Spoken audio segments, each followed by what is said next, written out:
కాంగ్రెస్ ఎప్పుడన్నా నిజాలు చెప్పిందా బుచ్చన్న? మీరే చెప్పండి. ఎన్నడన్నా ఎన్నికలలో గదే గ్లోబల్ ప్రచారం, గదే అబద్ధాల ప్రచారం.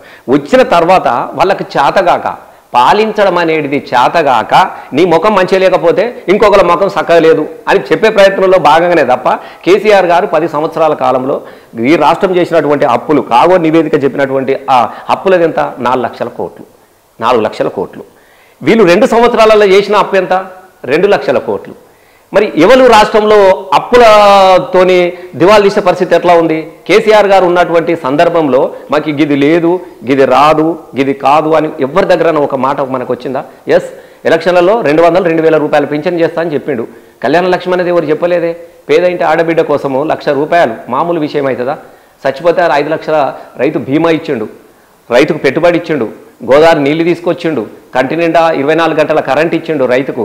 అసలు ప్రజలు కానీ ఎంత సంతోషంగా ఉన్నారు ప్రజలకు ఇది కావాలని. హైదరాబాద్ చూడండి, అలా ఆగమైపోయినది హైదరాబాదు. మళ్ళీ ఒకప్పుడు నేను చెప్తున్నా కదా బుచ్చన్న, తెలంగాణ ఉద్యమంలో మనమే పాటలు పాడినాం.